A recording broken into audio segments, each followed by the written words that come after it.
Hey everyone, and welcome. When we talk about fighting climate change, there's this one huge question that seems to hang over everything. It's a debate that really splits people into one of two camps. And that question is this: what's the answer? Is it renewables, with the clean, green promise of solar and wind? Or is it nuclear, with that immense but pretty controversial power locked inside the atom? The whole conversation is often framed as this big head-to-head battle, but what if that's not the real fight at all? Okay, here's a serious reality check for you. While we're all busy debating renewables versus nuclear, a staggering, and I mean staggering, 84% of the world's primary energy is still coming from burning fossil fuels. That giant slice of the pie, coal, oil, and gas, that's the real opponent we should be focused on.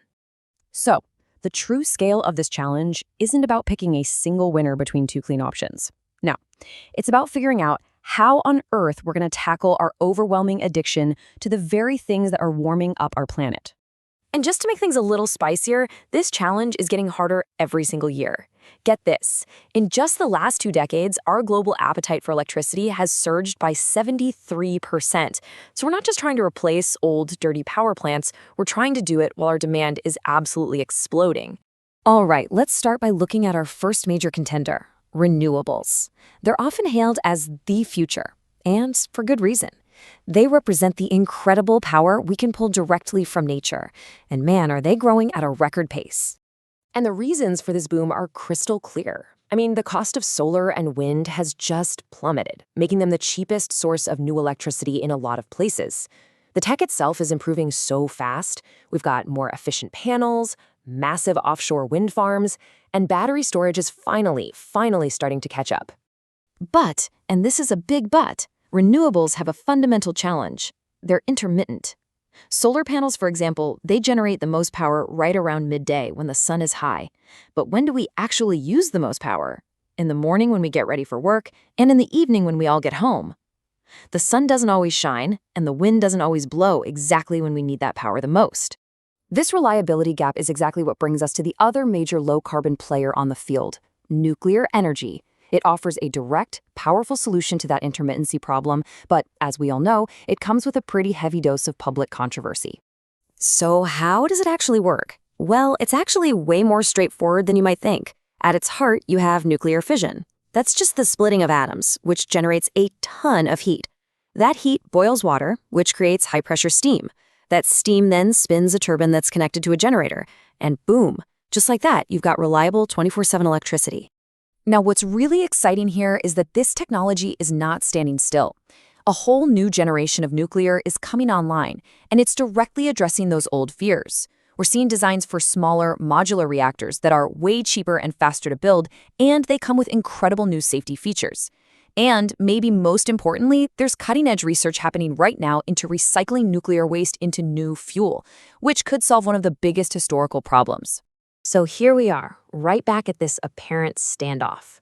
On one side, you have renewables. They're cheap, they're popular, but they're unreliable. On the other side, you have nuclear. It's incredibly reliable, but it carries the weight of high upfront costs and a lot of public fear.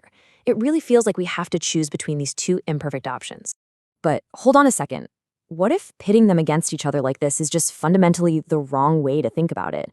What if we've been asking the wrong question this entire time? And this brings us to a completely new perspective. Instead of a rivalry, what if we imagined a partnership, a strategic alliance, where the goal isn't to pick a winner between the two, but to team up to defeat that common enemy, fossil fuels? This is the vision of what's called a hybrid grid.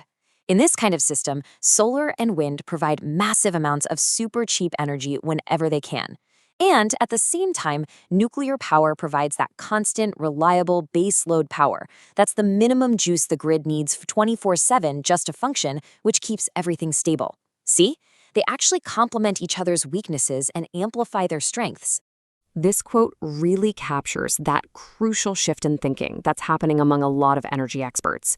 When you start viewing renewables and nuclear not as competitors, but as teammates, well, that completely changes the strategic conversation.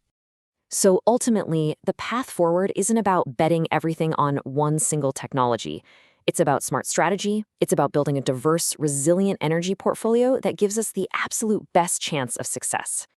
This is just the most pragmatic approach, right? When you're facing a crisis as enormous as climate change, deliberately sidelining a major, proven, low-carbon technology isn't just risky, it's just bad strategy. We need every single tool in the toolbox. Because here's the harsh reality. When a nuclear power plant gets shut down, that energy gap isn't magically filled by solar panels overnight. More often than not, it gets filled by burning more coal and natural gas, which means our emissions actually go up. So, in the end, maybe the real question isn't renewables or nuclear. Maybe it's something far more personal, far more practical. Knowing what you know now, that the real fight is against fossil fuels and that we need every tool we can get. Would you support building new advanced nuclear power as part of the solution where you live? It's definitely something to think about.